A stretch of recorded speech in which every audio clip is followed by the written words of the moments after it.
Alrighty. So what we have here is one of the biggest best of fives you've seen in a minute. And, maybe not the biggest in their careers here, but maybe pretty close to it for StonePlease and Miguel. Due to a recent retiring, the player Draken has retired from AoE. It was a very serious post from him. He appreciates his time in AoE. He really enjoyed his time in AoE, but it didn't seem like one of those things where he was just like, hey, I'm done for a week. I spoke to him as well. It seems like he's moving on to another chapter. So he backed out of Gold, essentially. And the next season of Gold is going to have double the prize pool that we had in previous seasons. And that's also because the next season of Platinum is going to have double the prize pool as previous seasons. And we're also adding a Silver League. So there's a lot of expansion. StonePlease and Miguel, long story short, they were the best players. They were the best players out of the relegated players from Gold last season. And so we having them play this best of 5 right now. Winner of this best of 5 gets back to Gold. So it is a replacement qualifier replacing Draken essentially. Now, the loser here is not out, but they will have to play in the bronze bracket of 120 names, win multiple rounds. They can either get to silver there or they can get to gold. Information will be available on that on my Extras channel. For those watching live, we'll talk about it after the series. For those watching this on my Extras channel, you can just go check my Extras channel. So lots of stuff. And we are using the map pool from the previous season for this. When Season 5 rolls around with all the additional money and whatnot, we will have another map pool. So, StonePlease is playing as the Dravidians. StonePlease's transport looking around right now. He's already scouted this island in the north. This island in the north seems to be a little bit bigger here on Pacific Islands. Miguel, similar thing. He scouted down here. His transport will be moving out as well just to scout. But yeah, you start with a transport ship here. I love the Armenians because of their mule cart. You have very tiny wood lines at the start, so it just is so nice that you don't have a wasted lumber camp essentially later on, which will be the case for StonePlease. But StonePlease has extra carrying capacity for the fishing ships, which is really nice to have when the fish are so far away. There's not a lot of fish on this map. And then the other thing is you also get additional wood when you make it to the next stage, which is really helpful. And then the other thing is you also get population space from your dock. So just like both civs really flexible for different reasons. Both civs have incredible navy long term, but how much are they going to prioritize on water early when there's very little fish to protect? We will see. Different approaches. Like I said, I played Miguel on this in ranked a couple weeks ago. I played Armenians, he played Persians, and he just went double dock and tried to fully dominate water. And essentially what he ran into, what was the problem against me was, I mean, I've watched like dozens of Pacific Islands games, right? I was really on my grind. Is he didn't have an island lockdown. Things got awkward there. So I'm curious because like I wasn't overly impressed with Miguel's approach. It felt like the approach of someone who didn't have that experience. But that game at least gave him some insights. He is playing with the civ I played with. And you have to imagine he probably would have watched through some games to try and prepare for this. I know StonePlease has been playing practice sets. And he's got a barracks coming up already. So he's clearly got an approach. Scouts are going to find each other here. The scouts are pretty close in HP. They both have 30 HP. But yeah, that is an early barracks. This feels like Man-at-Arms. And of all the things that I have seen on this map, I can't tell you the last time I've seen Man-at-Arms. I could be wrong, but why build the barracks that early and have the transport ship here? Damn, I mean, he's housed right now. He's going to fix that. But Man-at-Arms on the Miguel's Island would be a crazy play. Miguel has not brought any villagers whatsoever off of his island. Doesn't really have the need to. He's got a lot on wood. He's got a lot on gold. This indicates to me he's going to go for a second dock and maybe open galleys. Maybe, right now it feels like StonePlease is expecting Miguel to be here because it's a bigger island. So maybe that's what he's going Man-at-Arms for. I don't know if he'll use the transport ship for that or not. This is a tough build here. Like, there's a lot of things happening. He's got to get to gold on time. He's got to get the food income. He still has to get the houses. Maybe a second dock. This is like... This could have heavy payoff, but it also could really come at the detriment to his build. Yeah, he's looking for vills. But Miguel is a civ. He doesn't need to actually be here, right? Because he could stay here and just mule around. No problem. Miguel has no indicators that this is happening, by the way, which is also a really big deal. He sees the lumber camp. Now, if he sees the barracks, seeing it at this time isn't that weird of a thing. That's not that surprising. You'd think he's going to go archers or something. But what you're not expecting is you're not expecting men-at-arms. And here comes StonePlease. And StonePlease is on the island. Now, will Miguel notice this? That's a villager. And okay, honestly, I mean, really sad for her. But that's good. Because that is just one vill for Miguel. It could be worse. Now, start of the tournament set. He needs to immediately react. He needs to get quick walls in a lot of different areas. But, I mean, at least Miguel has the heads up with that one villager death that the pressure's coming. He wanted to go double dock galleys, remember? So now he has to go for a barracks and a range. This would be so much worse if he wasn't Armenians. But yeah, he needs to pull away from this. And he's trying to move forward with the galleys right now. He's passing the dock. He doesn't take the villager. He's obviously very, very distracted. And StonePlease is going to kill another vill. And there's another vill here as well. Like, this is crazy, guys. Like, game number 1, sometimes it takes you some time to warm up, right? And, like, if you can get the momentum like this at the start, that's so good. Also, StonePlease is also making galleys. So it's not as if he doesn't have his own galley production behind this. He did also make an archer range and is going to add archers. Like, it's crazy how much he's doing. And Miguel is just shook. He's just so, like, overwhelmed by this. And he has to wait for his archer now. So I like the position from StonePlease. And now, the man-at-arms have kind of done enough. Now you can shift into water. Miguel's wood income and gold income has kind of been disrupted. He's had a lot of work to do, and he could fall off with the galley numbers now. Now, you have to build new lumber camps. If you're StonePlease, he's starting to do that. Eventually, you might need to farm. Maybe we'll see the villagers in the middle build a mill. And man-at-arms come in again. That one archer's not enough. That one archer's not enough. What a build from StonePlease, dude. What a build from StonePlease. That's so good. He's killed 5 villagers with those man-at-arms. He's just going to engage now and just let them die. He kills a 6th villager with the man-at-arms. Can we get a 7? It's a 7 villager lead now for StonePlease. I mean, perfect opening. Perfect opening. All that preparation he's gone for to figure out this build has paid off for him. Because this is crazy. It's not just that. He kills the vills, but now he has the fletching timing and the galley number to be able to come and win water, potentially. Also has villagers on an island, taking some hunt. Also has a couple archers, just in case there's ever any vills here. Like, this could be a very fast game number 1.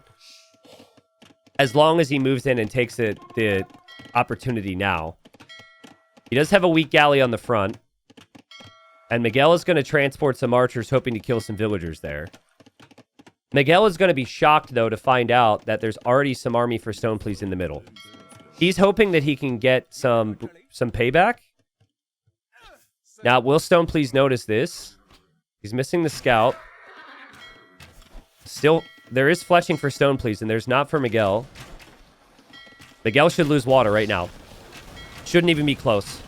Shouldn't even be close. He has to do damage on land. StonePlease sees him. StonePlease can pull his army back.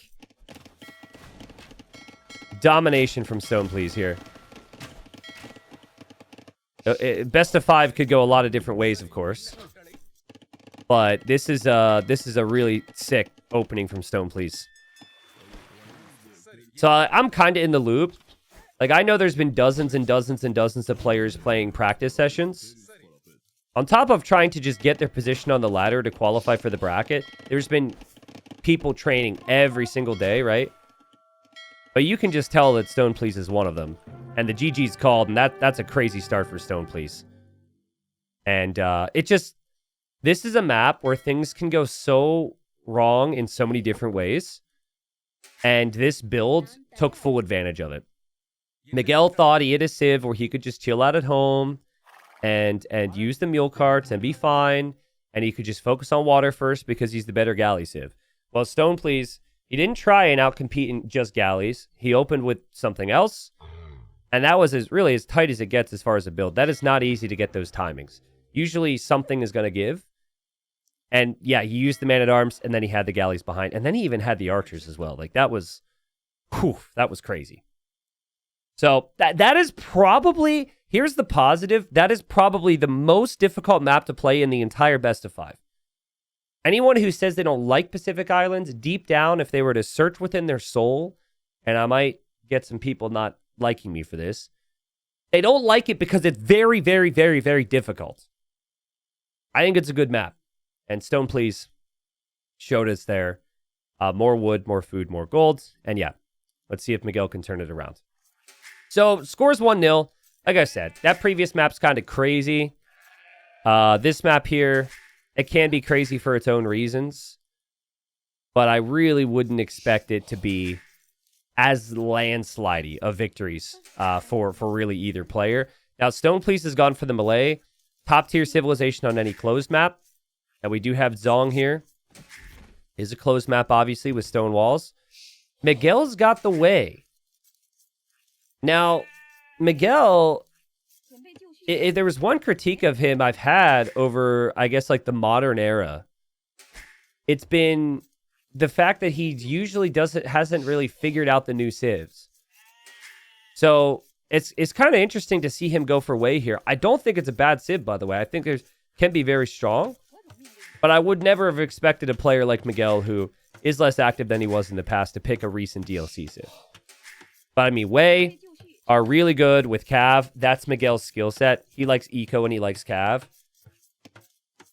And I think if you go like Cav and Jean Bay Riders for map control, you can have a lot of map control in this map. But it's going to be kind of difficult to keep up with the Malay economically. The Malay advancing faster to the next stage always becomes a concern. So, we'll see if Miguel knows the way of the Dong, or Zong, rather. But reminder on how this works. You have these little shrines in here. And these shrines can produce priests.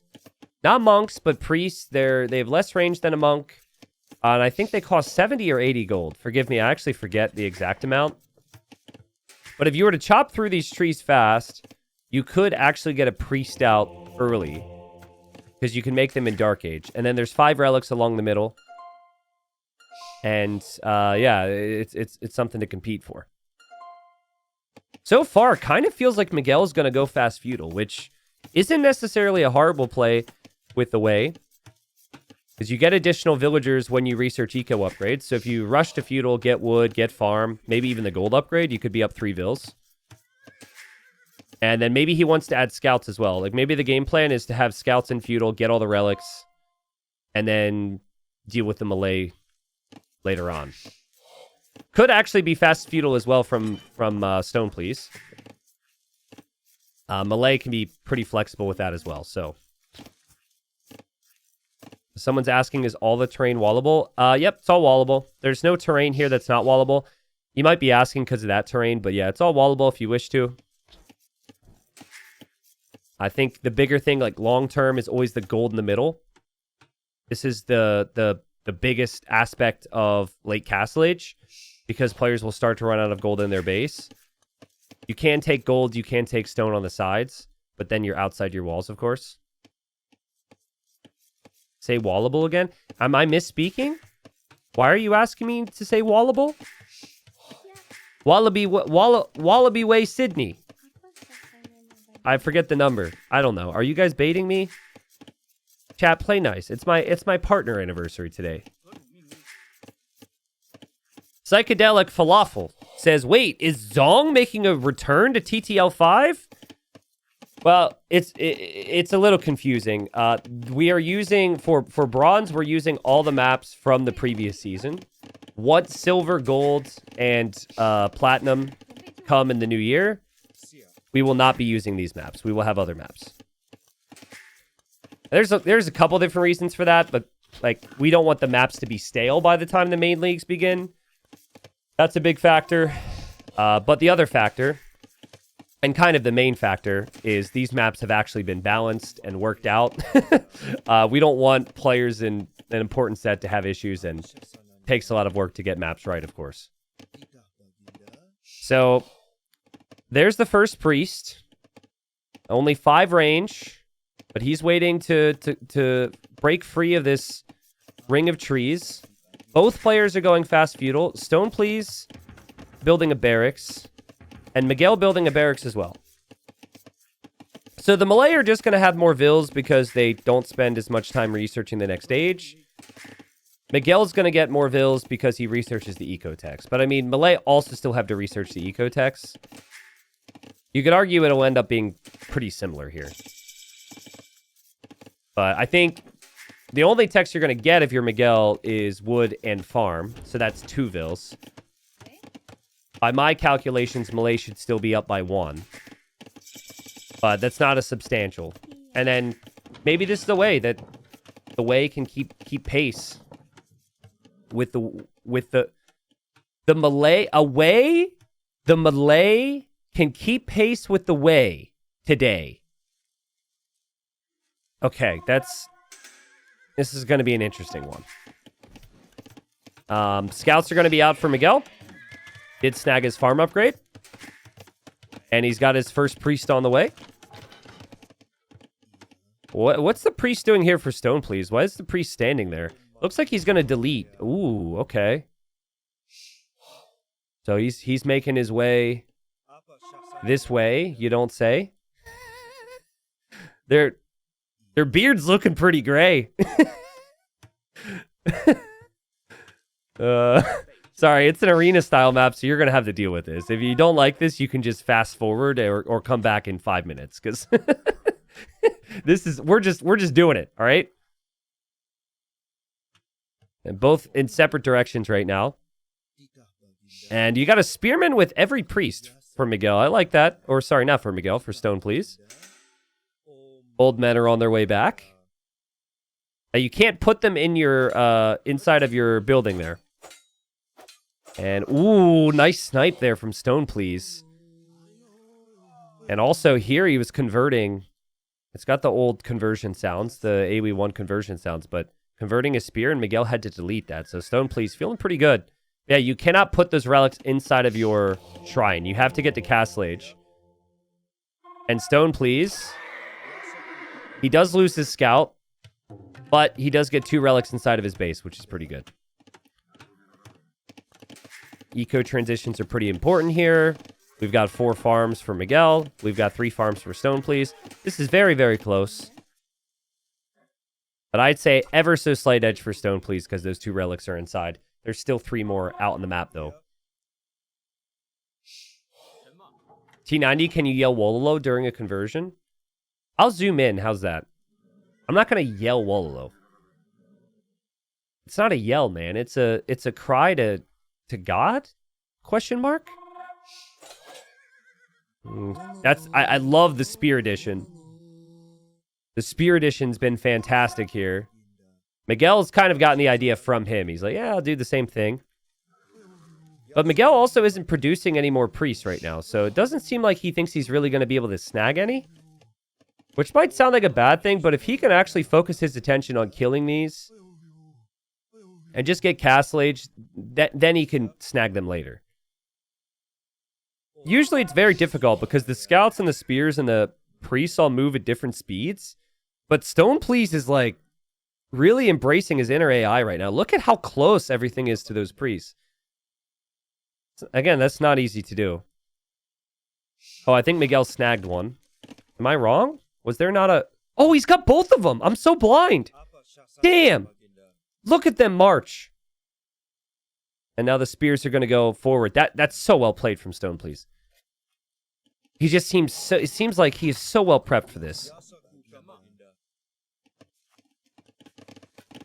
I mean, eco is essentially the same. It's about to be even, but there will be 4 relics inside of the walls for StonePlease. So when he's in Castle Age, he'll have 4 relic advantage. And Miguel, maybe getting sick of this, just says, I want to kill these things. And he goes for it. And he does get the kills. Just kind of... Did anyone else feel like Miguel was just kind of annoyed there? I feel like that was a very relatable engagement for my mid to low rank players. They were just like, you know what? Screw you. I'm gonna lose my scouts, but I'm killing those freaking monks. I don't know. I mean, I guess it's fine. But the damage has already kind of been done. I think Miguel has his eyes on a switch now. And his switch is going to be a unit that I think is very solid in the Janbei. So I think when he's in Castle Age, we'll see double range Janbei to take map control back. And he should know, like, this could be dangerous. He doesn't have a single relic inside of his walls. He's up against the melee. So he should understand that he needs to be aggressive. I think StonePlease at the same time should brace himself for whatever pressures to come. It'd be really sick if he were to foresee this and blindly open skirms. But there's other things you want to focus on. You want to focus on getting the relics first. You want to focus on a second TC. So it would delay all of that. And that's the 5th relic there. Spearmen are blocking the priest. And there we go. So little box formation around the priest. Good luck getting that guy. Again, way easier said than done. This looks easy, but it's not the case. Why don't more people do this? That's absolutely ridiculous looking. How do you do that? I wonder how you engage, because when you click to engage, they're all going to move out of formation. I guess maybe you keep them on stand grounds, and you could just stop, and then your monk is fully boxed. I gotta test that one. That's really cool. I think you just select them all together and press box formation, and then click them all to the target, and they do that. But it's like just not something you see every day. The villager from StonePlease, no loom, is going to think about walling the outside. Miguel's going to be up, and like I expected, double range. I wouldn't even hate triple range from this position, because those relics are a problem. But if you go triple range, you don't get the eco. And he needs that still. Both players will drop the second TC now. And spears get the additional armor for the melee. Of course, spearmen not really all that helpful against Janbei's long term, but can just protect this villager walling on the outside. And then Monastery in the back is a clutch move from StonePlease. Do not put it on the front. Again, this tells me, and maybe I'm just convincing myself of things that are not the case, but this tells me that there is experience, and there was an instance where the monastery was built on the front. I've seen it so many times. He's thinking about the next TC spot. Is going to place it out here on the wood line. So really trying to expand to the additional wood income. And here come those Janbeis. But this is where Miguel might want some siege. If he wants to do something with the Janbeis, he's going to need to break in. And Miguel's priests are going to bite the dust. And now StonePlease knows he's up against the Janbeis. So Janbei, or Cav Archer unit. I think the thing that makes this unit strong for me is its cost, combined with how good the Wei Eco is. A combo of Janbei and Hussar is really cost-efficient unit comp, and very strong. Once you get the unique text later on, the Mingguang armor, mounted units have +4 melee armor. It's a really strong tech. Bodkin Arrow was not in at all. So Miguel's unit kind of missing out on some firepower here. This feels like a really important area of the map right now. Miguel doesn't have any clue. He knows there's no TC over here. And he also wanted to TC the outside, but here he comes. He finds out last second, though, and the spears get some hits. But now Bodkin is in. Miguel just needs to micro this. And the spears buy some precious seconds here, because the Janbeis do have to hit and run. And this gives StonePlease some time. Now, I think there might be a hole here. That looks like a hole. There's elevation involved. I would assume he would check it. Miguel would probably try and click behind as well. It looks like a hole to me. Right? But I guess maybe it's just because of the elevation. Miguel probably would have clicked through. And now Miguel's going for a Siege Workshop. Almost looks like double Siege Workshop. And Delete Skirm's on the way for StonePlease. He'll bring some Skirms over and some Monks. He also has his own Siege. He went triple range. So yeah, I think in his mind, he's like, I just need to not die and I win this game. I'm not convinced that's necessarily the case. There's so much gold in the middle, guys. Like, having the middle gives you access to... Let's double check. That's 27k. That's 40k gold of the 50k gold on the map at this point. So yeah, 5 relics is awesome, but you need to have more gold. There's only the main gold and then this gold for StonePlease. Miguel's ecos looked really sharp. And now he'll look to pressure this house wall. Miguel could even gain additional vills with more eco upgrades too. Miguel doesn't know there's siege for StonePlease. He wants to get back here to harass whatever eco is back here. There's actually a delete, so there is a gap that goes into the eco. Big mangonel shot. Miguel finds out the hard way that there's some siege now. But I like the decision from Miguel because behind this, he can do so much with his eco. He doesn't need to push and break through. He based on my thinking, just needs to hold this area of the map. And this opens up that opportunity for him. StonePlease is getting ballistic. StonePlease already has Bodkin on the skirms. StonePlease has landed some really nice hits. It's unlikely StonePlease will be broken. But Miguel could drop more TCs. Miguel loves cav units. Miguel loves eco. We see a TC over here on the wood line. Kind of surprised we didn't see one in the middle there. That might be where he wants to place a castle. And that eco is getting bigger for Miguel. Miguel needs to win this. It is his home map. And winning 3 straight against StonePlease, who's in fantastic shape, would be very difficult. Big shots. Big shots! Well done for Miguel. He's looking pretty sharp now. I'm not going to say his name because he's a longtime viewer and I just happened to see the one message from them. They might have said other things.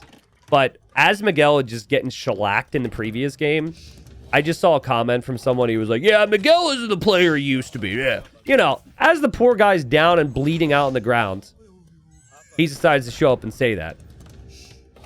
You know, Miguel's playing good here. Miguel's playing good. And like I said, he's been active the last couple weeks. Like, he's been getting back in shape with Titans League in mind. And I think the fact that he picked the way tells me he's feeling pretty up to date as well. Miguel, please don't lose units after I compliment you. Thank you. Just making me look bad over here. Miguel about to have the stone to build a castle. StonePlease starting to branch out a little bit.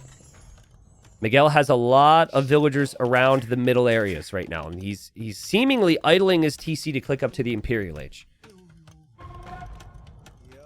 StonePlease will want a castle that allows him to tread push towards the middle, probably. StonePlease, oof, has to be so careful here. It's a really awkward army to control right now. And Miguel's micro has been pretty good. Look at that attack round from Miguel there. He actually survives with that mangonel. If he can pull a villager real quick and save it, he'll be happy. That was a beautiful attack round. He's on the way to the Imperial Age. He's building a castle, which is interestingly enough not towards the middle. Maybe he doesn't want it exposed. He lands a nice attack round. And the Skirm Edition has done a little bit for StonePlease, but it hasn't done a lot. He's going to think about Redemption now because the Siege has just been such an issue. And I think Redemption's a good choice here. But it does also cost enough resources to delay your Imperial Age. And the upgrade's also not in yet. Micro needs to happen. One mangonel's down for StonePlease. Other mangonel is pretty weak here. Pikemen are going down. I'm still really tempted to say the guy's name that said some negative things about Miguel. Because, you know, Miguel could be like, hey, bro, this is who I am. Miguel's playing great. Just needs to back off now, honestly. Just needs to back off now. You forced a lot of reactions. This castle's in the back. That's fine, I think, if you're Miguel. But now I wonder, what's the transition for Miguel? Like, Jeanbei in Q, I'm waiting for stables. I want the unique tech. Ming Guang for the additional melee armor, and Hussar would be sick here. Remember, this castle, as he hops out with the siege now, the castle also... Miguel needs to be careful. This is redemption. This is redemption. He's killing the monks. Redemption takes the mangonel. Yeah, I forget what I was talking about, but... oh, yeah, the castle doesn't protect the gold right now. Miguel just still holding to the hill. The monks are cleared up. He's just going to take the fights, I guess. Pops out, kills another mangonel. That's a lot of skirms, Miguel. That is a lot of skirms. And that's a lot of archer ranges. Holy. I thought he'd be on like 4 ranges and then make the switch into stable. Remember, you cannot make trebuchets with this civ. You can make traction trebuchets, which is different, and you need a siege workshop for that. There's his siege workshop. Another castle from Stone, please, as he wants to push towards the middle. He's going full trash right now. Skirms, halbs. There's no elite upgrade for Jeanbei's. You just get all the blacksmith upgrades and the unique techs. Economies are very similar here. And Miguel will see, and he's making the traction trebs, so he wants to pressure that castle. You do need a lot of traction trebs.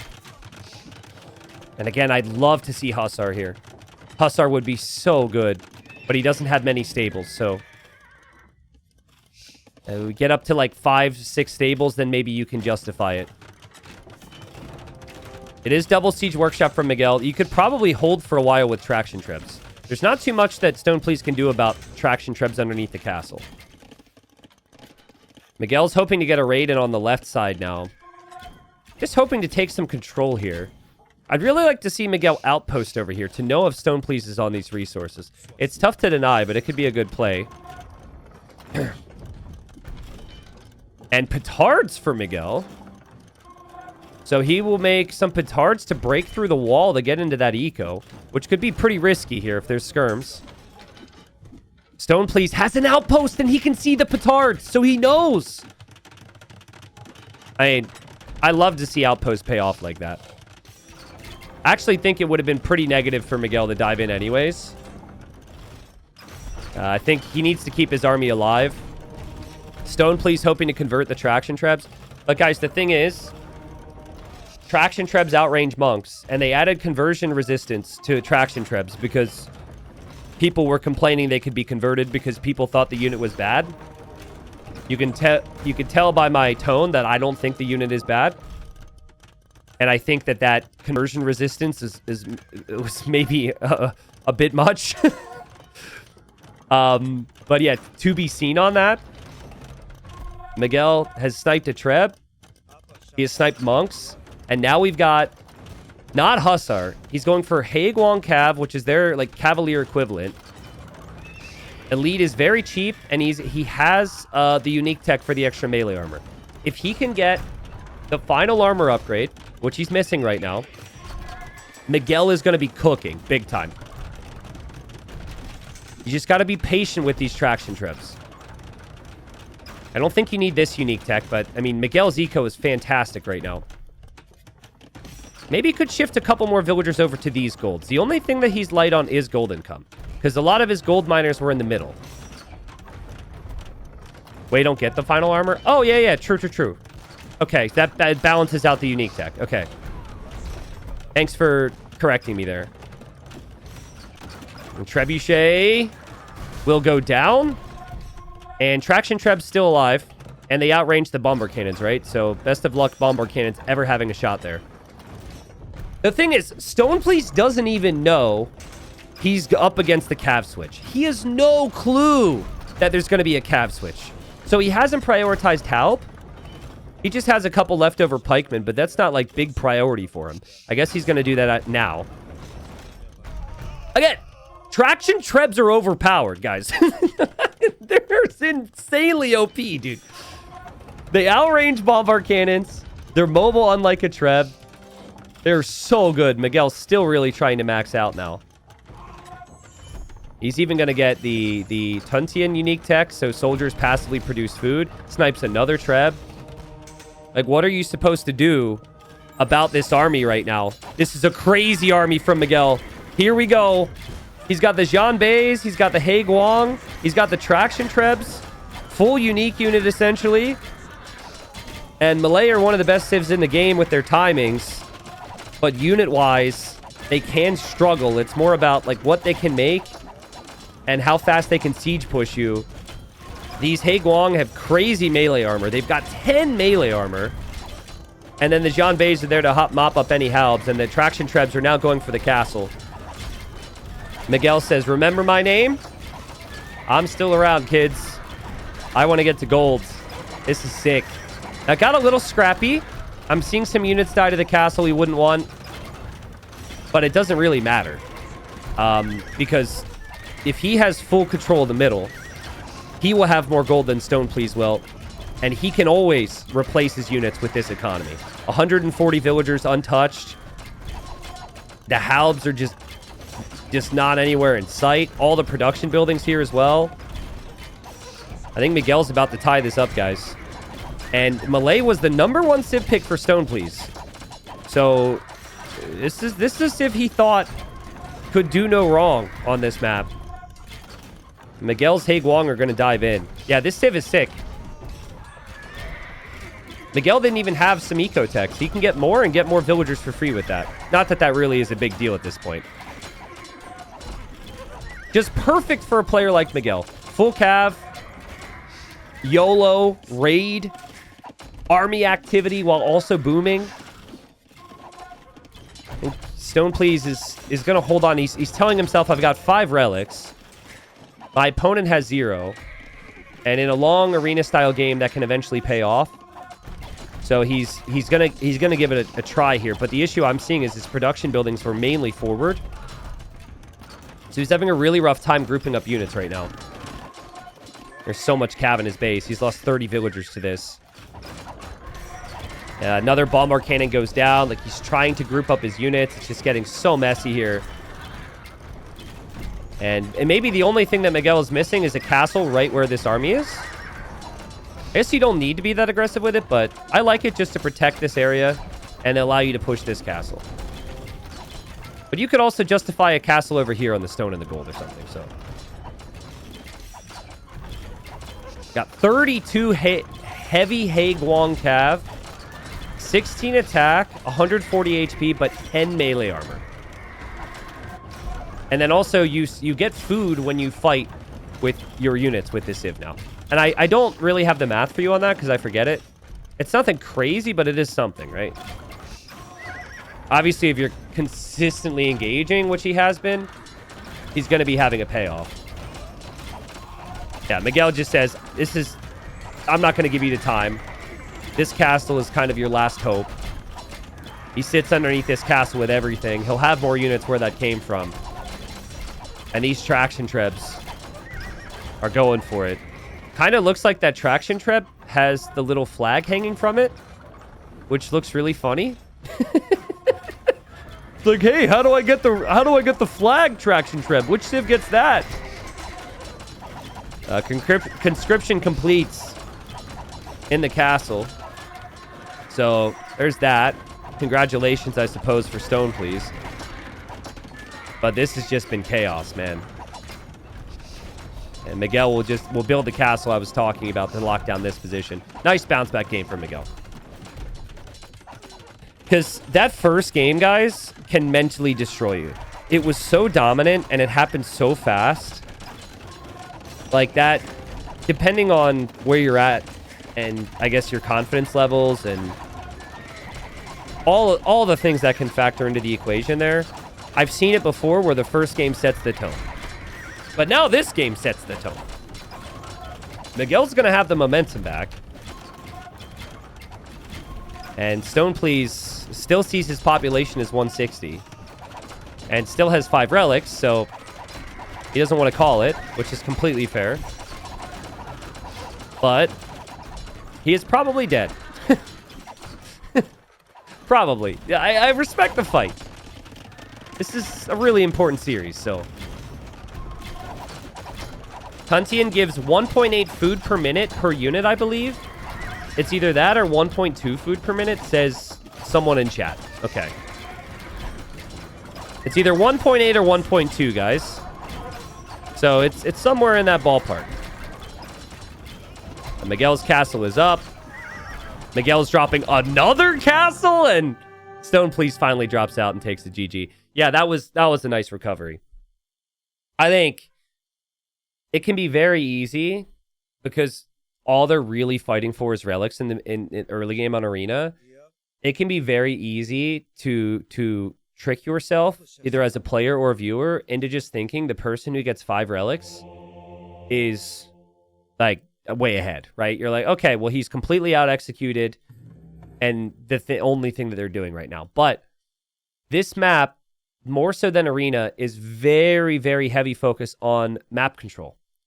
And Miguel held the map control and has endless stone and gold, essentially. So, yeah, relics are really cool. The relics are really nice, but Miguel just went for the heavy hitters there. And I think what StonePlease needed was he needed to have some army against just the Jean Bays. So prior to that Siege Workshop coming up, he needed to have some army. I would have really liked StonePlease to say, okay, I've got the relics, so I have the eco lead. He's going to take map control with Jean Bays. Open Elite Skirm. Delay your third TC at the very least. Open Elite Skirm, and then force Miguel to go siege from home, right? The fact that he could go siege on the front and have all that map was solely because he could just waltz out there. So, now that does mean maybe you fall behind economically against the Way because the Way are the Way, but I think that's the tiny tweak that you can do there to make life a little bit more difficult with contesting the middle. Miguel, more food, more gold, more stone, and we'll move on to StonePlease's home map now. All right, so quick double check. I think we are good here, guys. I think we are good. We had a couple issues with restarts. I'm seeing the stones. I'm seeing the golds. I'm seeing the wood lines. We've got Acropolis. So game 3, big stakes on this in the whole series. Winner goes immediately into the new and improved Gold League in the new year. Loser has to play in Bronze. And that is a task that could get them back to gold or have them fall into silver. If there are any questions on that or anyone who's confused, if there might be some question marks in my Twitch chat, I will answer those questions in time. All right. So we got Miguel as the Byzantines. We got StonePlease as the Lithuanians. We've got Acropolis. And there's a pond in the middle. Now, this version of Acropolis, we tend to see docks. So I think a big reason we've seen players pick both civilizations is so they can prioritize the water in some way. The Byzantines have the faster working fires, so they could win the water in feudal age. And then the Lithuanians can get the dock up a little early because they have more food at the start. And with a pretty sick build, you don't need to have as much food underneath your TC. So, not in love with the fact that StonePlease is both bringing in this boar right now, but also just took that sheep. That's going to be about 90 food down the drain. But he's trying to manage a lot right now. Did Miguel find the forward wood line at all? He did. So that will definitely be his main wood line. There's not a lot of other wood around for him. That's the same for StonePlease. He's got this wood line. Does have another one close by, but both are pretty exposed. We pushed out some changes. Acropolis is a scripting nightmare. And we pushed out some changes to make the wood more consistent. We did not say that the wood would be more plentiful. More consistent, more plentiful, two very different things. Miguel chose to just take the wood in the hill for now, which is completely fine. Yeah, StonePlease has this corner as well if he wants to take it. That does happen on Acropolis, but he will never scout that. I'd be very surprised if he scouts that. Yeah, the TLDR is it's horrible for both. Exactly. So Miguel will go for the dock. Dock is already on the way here for StonePlease. Both players need to respect the fact a scout could be coming in to disrupt their dock and drop the palisade walls.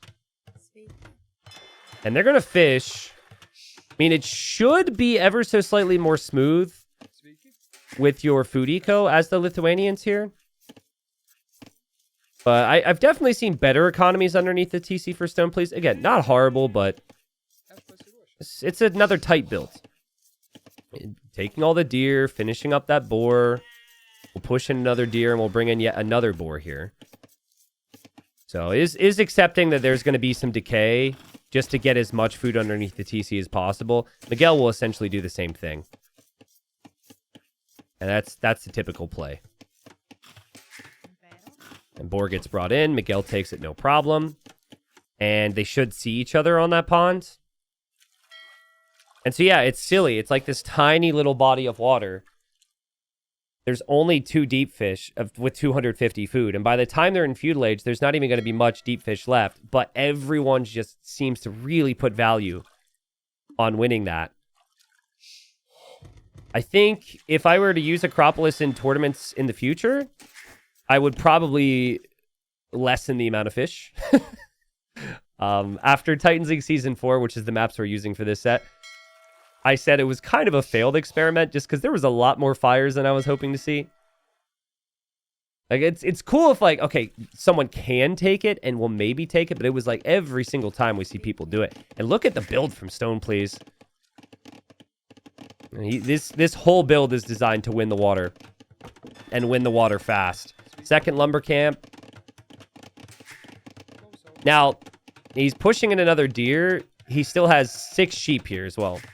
And he needs villagers on gold for the fires. So he's pushing in a deer to, I guess, take it with these 2 villagers. And then there's another deer just rotting right here. How greedy can you be? The answer is much more. Much more greedy. Now, 2 docks would be kind of wild. But who knows? I mean, they're both doing essentially the same thing. And Miguel is sending vills to gold. Miguel has the lumber camp on wood as well. Miguel will be later to feudal age, though. And I think that's just to be expected. Because the Lithuanians start with the extra 100 food. So, StonePlease is up. Miguel will see that. StonePlease will find the lumber camp. They'll start to try and find the other's base now. Miguel knows the scout is there, so he can maybe go forward now. He'll drop a barracks. Now, right now, he is to respect the fact that the opponent is in feudal. So this could be for some defensive spears. And StonePlease is killing all of Miguel's sheep. Now, if that would have been before a recent patch, all those animals would be dead and you can't take food from them. You still can take food from them now. They just decay. But heavy, heavy laming there from StonePlease. But not as brutal as it was in the past. Also, boar meat still underneath the TC. StonePlease just finished that. StonePlease dropping a range. StonePlease has that first fire out. Miguel is repairing the fire between the... repairing the fish. And the villager's alive. What a Chad, man. I mean, it might not seem like that's a big deal, but that could be 1 or 2 fishing ships down, and the villager could also have been trapped. And now, your fishing ships are alive. At least for now. And we've got the Byzantine fire going to work here. And the repair villager's also kind of distracted here from StonePlease. This is not what StonePlease wanted. He's blocking now. He's sacrificing the fish. Miguel needs to notice that. Repair villager does survive. Miguel, no archer range, no stable yet. And Miguel misclicks his fire. Misclicks his fire or gets baited back. I'm not sure which. Very nice for StonePlease. But again, it's like so silly. There's so little food here. But it is something, and it is an important area of the map to control, so... I need to know if Miguel is aware that his opponent's about to go archers behind this. Because he scouted that at all. He hasn't moved that scout. It's just been standing there. He doesn't know that there could be archers. But he is making skirms, so he's actually correctly going for the follow-up. I mean, Byzantines have cheap skirms, so it feels kind of natural to do this.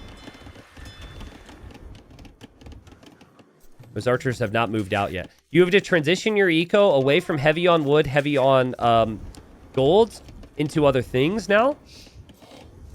You need to start prioritizing food again, so farms. Luckily, Miguel's still be able to take the sheep. He still has the berries. But he doesn't have the fish anymore. Scout's still really important to to track any sneaky armies here and also what the opponent's going for. Miguel has missed it a couple times, but maybe I've missed him seeing it. It feels like he has an idea. Now, it's going to feel uncomfortable for him, but once he hops out with these 3 fires, he could just win the pond right away because he's Byzantines. Yeah, he's just patrolled this scout right now, so it'll catch anything that might come forward. I think he sees this scouting there from StonePlease and is a little paranoid. And yeah, now the Byzantine fires are out, and now good luck doing anything on water. Your StonePlease. I mean, he's going to lose this ship so fast. Maybe not. He has a demo on the way. But 3 fires will kill this so quickly. So one's down. Second one's down. Now you have a demo. Can the demo kill all 3 ships? I'm going to assume no. Actually, it could. They're all weak. It kills 1. Yeah, so you lose your fish. You're under pressure. Miguel holds. Miguel's playing so well. So well. Like, it's such a elite timing from StonePlease with the pressure, and Miguel stabilized it. And now the repair villager's been forgotten, and now the repair villager is dead. That's our first villager kill. Notice one major difference here, and it is that Miguel has about 50 seconds of TC idle time. So that's Villa 2 down for him because of that. And I still don't know if he's confirmed it's archers. And I see a stable now from StonePlease as well. StonePlease is going to aim for full feudal here. Which I don't think is a bad play. Again, I think the water's pretty unimportant now. You know your opponent's on skirms. The skirms are waiting up here. Miguel knows he's vulnerable there. And saw the scout active. Miguel's scout will see the archers. Okay, now he's thinking he's fine. Look at all the vision Miguel has. Any pressure that comes in, he'll see it a long ways away with the Byzantines. He's shifting these villagers over so he can protect it with the skirms. But now he sees multiple scouts. Now it's decision-making time. And actually, this army comes at a direction he wasn't expecting. StonePlease snipes that skirm. The wood line's vulnerable. Miguel has to bring his army in. Miguel loses 1 vill. And Miguel's army's here. The scouts are there for the skirms, though. Miguel's woodline's still exposed. Spears will need to be here, too. This is so good from StonePlease. Nice pick-off, and look at the eco-balance behind this. He's on the way to Castle Age. Probably can't kill a lot more with this army, with the number of skirms and spears that are here. But if he can snipe a villager or 2 before he gets pushed back, this could be really strong. Yeah, Miguel thought vision was going to be enough, but in the end, it wasn't. He lost some vills on the wood line, and now he pushes the army away. Wonder if Miguel will sense that his opponent's up here because of the score situation. I think StonePlease was ahead in score, and then it flipped a little bit. Either way, skirms and spears are kind of awkward for StonePlease to engage into right now. And StonePlease won't have a crazy eco when he makes it to Castle Age, so he really needs to keep his army alive. So he can go for light cav, or maybe some knights. Crossbow upgrade would also be really nice. Micro from Miguel. Micro from Miguel. What micro from Miguel? Oof. Honestly, they both mismicroed that one a bit. But Miguel definitely misclicked his spears in there for a second. I think he'll be okay with it because he will kill off most of the archers in the end. But he could have killed off the scouts maybe and killed off the archer. And I mean, StonePlease is up. He'll be in Castle Age in 30 seconds. Miguel hasn't even clicked. Just one of those weird things, right? Like, that's a lot of farms for Miguel. They all have horsecollar. That's really good. StonePlease, he doesn't have horsecollar on less farms. He's going to be finished on berries. He doesn't have any fishing ships. It's like, this is still a vulnerable position. If this army is something Miguel can defend from, he could make it to Castle Age and still be okay, but this is a 3-minute timing advantage. And Light Cav alone could be difficult for Miguel to deal with. The scouts will dive. Miguel holds. And Miguel sees a higher number of scouts than he was expecting, so he knows he needs more spears out right now. And he needs to take care of those archers right now. Because the archers are there for the spear. Miguel's hoping. Miguel's praying. Miguel doesn't get them. He doesn't get them, and now the light cav here, and StonePlease will kill tons of vills. This is so good. Now, can StonePlease settle his mind, or does he just go crazy aggression still? Because I think from here, you could probably boom, but I don't expect that from StonePlease. I remember last season how he played. He just goes like full aggression. He's looping more army around this way. Light cav and crossbows are still over here. Panic time for Miguel with a tower now. He's going for crossbow for 5 range units. Well, 7 now. Still doesn't even have bodkin arrow. Miguel is taking some real damage, but he's surviving at least. Tower on this gold, so he can just take this. This tower is actually not really that great because he built it so far away from the wood line. We know why he did that, but still. Yeah, he will bring more villagers to that wood line now. So what do you make if you're Miguel? Maybe some knights could be an option. StonePlease is just all over him right now. Another villager killed. He sees the weak one in there, kills another vill. That should be at least one more.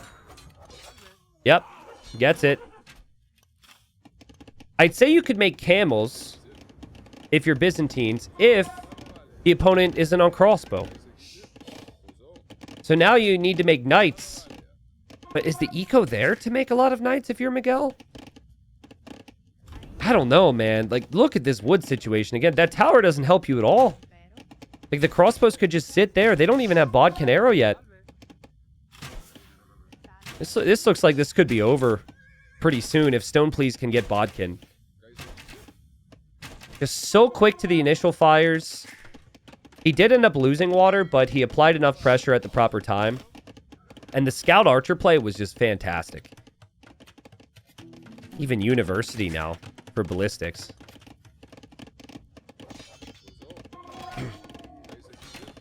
If you guys had to guess Miguel's average APM and then StonePlease's average APM, what would you think? Guess fast, because this could be over very quickly. Villagers are going down. Tower can only protect 5 units. StonePlease is just going to commit for the whole wood line. It's an absolute massacre here. StonePlease's aggression has just never stopped. And he might lose his army. Yeah, I mean, okay, he's going to lose his army. So it came at a cost, I guess. But look at the eco difference now. 19 eco kills for StonePlease. And you can make more knights and more crossbows where that came from. I think if he had bodkin there, I think that's game over.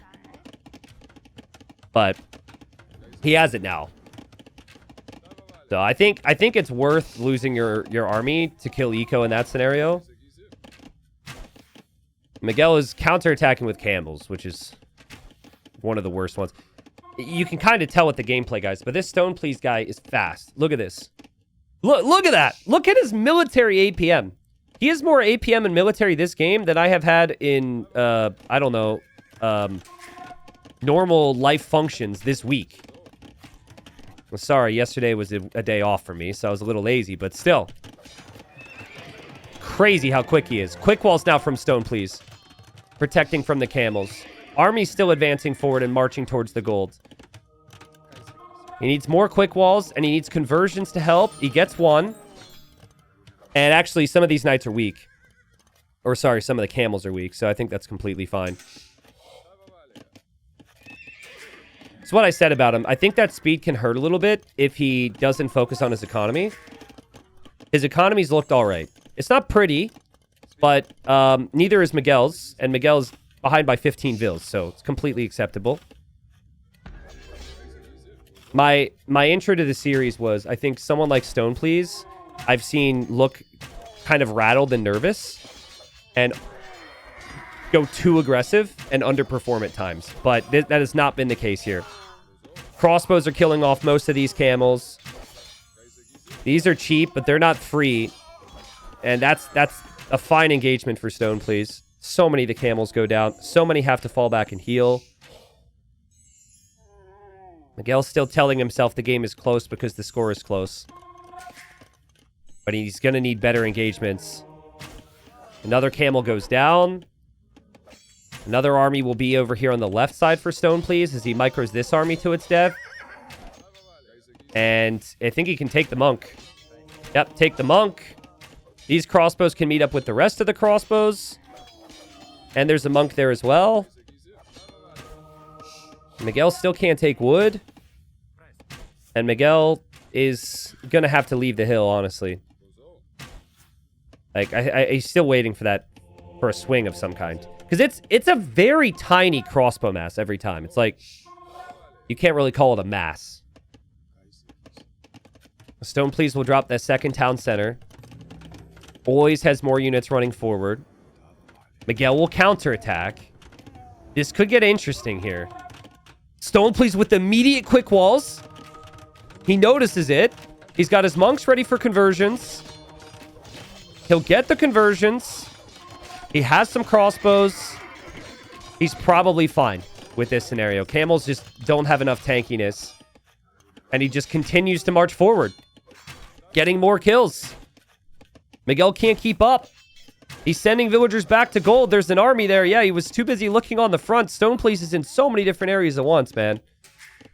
That's crazy how he kept continuing to march forward. Like, counterattacks normally make you hesitate and come home. But not there. We definitely saw the APM difference there. But yeah, also at the same time, Miguel is like... Miguel has been so dead for so long. There should be no way back from him. From this position. StonePlease did the main thing I was worried about. He just should boom now. He's on the second town center. Little micro in the back here. Hit and run with these crossbows. Camels are just so weak against crossbows, man. They're great against knights. Not so good against almost everything else. StonePlease will have another army here. Up 30 villagers. Someone in chat says, surely you have to call the GG here. So, you got to remember, important best of 5. This is a big mental game. So, sometimes you will play on a little bit longer to ensure you're completely dead, just in the off chance the opponent will throw or something. But also for the mental, just to work your way through the mentals. Like, when I'm getting absolutely shellacked, I play on for another minute or two. And then I rewatch the VOD, and all my, Twitch chatters, half of which haven't played a ranked game in the last 3 years, are like, oh, why will he resign? Right? And there's no one there to explain. I gotta work through my mentals right now. I gotta get this out of my system here. I don't want to be thinking about me getting completely and utterly destroyed in the lobby when I'm supposed to be preparing for the next game. That's how my brain works anyways. So, StonePlease. Another small crossbow army. Maybe that's part of it for Miguel. Like, maybe he just isn't seeing big enough armies. He thinks he can get a snowball. Conversions do happen. That's a lot of camels. I don't think I've ever seen StonePlease go over 20 crossbows because he's just moving forward with them so quickly. I would love to see pikemen and crossbow now. Miguel's clearly committed to the camels. I think pikeman crossbow makes a lot of sense here if you have the speedy pikes. But then again, his food eco is not actually all that good. So maybe just more crossbows. Another range or something. And neither player's food economy is fantastic. Score... Like, the score is crazy, man.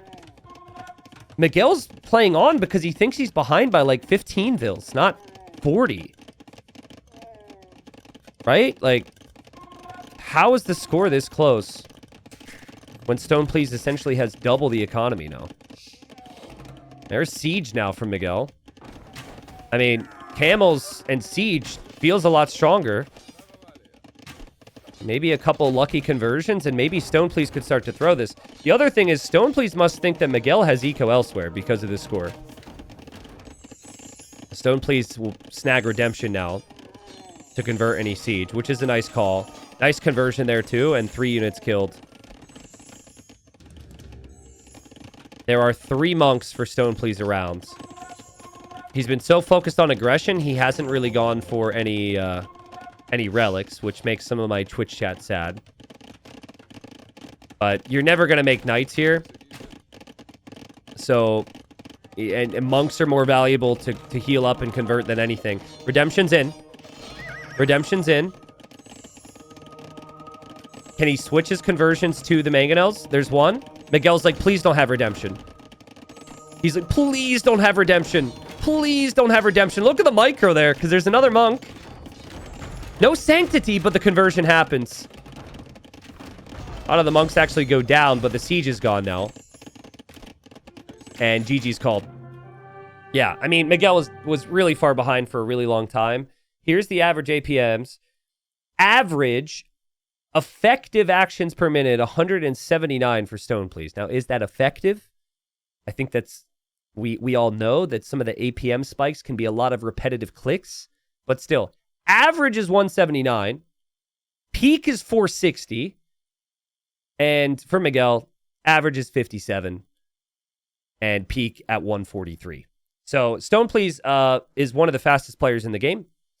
Many people don't know that. And yeah, you could just tell, I don't know how 3 minutes into the game, he is 4 times faster than somebody else. And how he gets to 283 in Dark Age. That's probably him spam clicking formation, spam clicking his scout. He's a clicky nerd. And when you're up against him, you feel the clicky nerdiness because you are consistently smothered by armies. So, yeah, he's not fun to play against, and he's up 2-1 right now. One more win for StonePlease, and he is in the new and improved Gold League in 2026. All right, so game 4. We've got Miguel with the Civ that I called out after the draft. I was absolutely shocked this was not banned. There were 4 bans. Maybe StonePlease has a plan to beat this specifically. But this is the Chinese. And Chinese are really tough to stop on a standard land map, which I would say this is. It's Jungle Swamp. There's Hunt everywhere. Obviously, a Civ like Mongols would be great because of that, but that was banned. Yeah, Chinese have the Vil lead with a smooth start, which you should have. Should maintain that Vil lead. Now, really weird spawn here. Usually you're pretty far away from other people. Oh, also, we're going to change the colors. Our base. Can we add a freaking rule in the handbook so people can't be changing their colors in the middle of a series? I hate that crap, dude. We tried it in the past, and then nobody read the rule, and then we just removed the rule. So maybe we shouldn't add it again. But my bad. I got excited. But yeah, look how they're positioned here. Pond is in the middle. This is normally an aspect of this opening. But, like, they're not going to go that way with their scout. Miguel is definitely just going to push deer because he wants all the food as possible before feudal age with Chinese. But, I mean, we'll see how that affects the game. Now, Miguel's main gold is already forward. That actually gets a little bit worse if the pressure comes from this side. But I suppose the berries are forward for StonePlease, which could be a factor. Miguel's has the back berries. He also has more gold back here, too, if he needs it. And Miguel will go to the middle to dock, which makes sense. Now, this to me is like, this is worth fighting over a bit longer than we saw in the previous game, right? There was just 2 deep fish. I guess there were some shore fish. But this map is kind of designed for this. And it's the swamp aspect of Jungle Swamp. A StonePlease will bring 2 Vils to the middle, which I quite like if you're not going to get Loom, because 1 Vil would just get sniped by the scout. 2, that's not the case. His Civ gets some food income from chopping trees. So that's that eco bonus for the shoe. I didn't talk about that yet. I think Miguel, if he can open scouts and adapt, I think he's the player that I might favor here, especially with the Chinese. That's what he was able to do in game 2. And like game 2, he didn't have a single relic and still was able to just play scout, eco. Obviously switched into the Jean Bays, but how much you send on golds is kind of the key. And hold up a second, guys. I just had a thought. And I don't think you should expect this because StonePlease looks like he wants to rush feudal, but if StonePlease is in previous season played some of the all-in strats, which I think he's too good for. I don't think he should try it necessarily here. But what about fast castle chariot dudes? Or chariots? It could have been an option for him here, especially against Miguel. Like, Miguel's never going to expect that crap.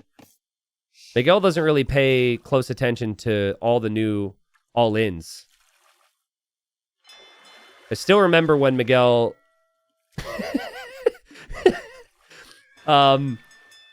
what tournament was it? It was a tournament where he played against U-Pudding, and U-Pudding won Fast Castle Scorpions against him. And Miguel messaged me, and he said, Tristan, do not put that on YouTube. And I said, too late. He didn't even have to tell me. I already knew. I said, sorry, he should have told me earlier. Maybe that's why Miguel hasn't talked to me as much. Nice snipe there. And a nice detail from StonePlease to remember that. Miguel probably just forgot about that, Vil. Now, are you going to go scouts, or are you going to and lose your fish, or are you going to fight on water? That's the decision now. I would say what might make sense is to go to gold and open archers. That way you can make fires and whatever else you want to go for. T90, is the War Chariot the unit you were certain wasn't play tested? Well, Bobby Tables, it's an interesting question, you ask me. Considering Microsoft has been so kind to sponsor the next season of Titans League with $100,000, which means a lot to me, I'm going to say they absolutely play tested that unit. They definitely did.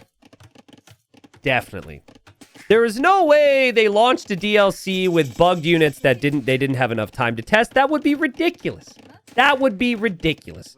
Obviously they did. Wink, wink, wink, wink, wink. Please don't cancel the event. Thank you.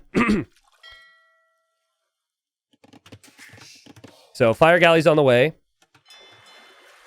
And we do have consistent gold mineage from StonePlease.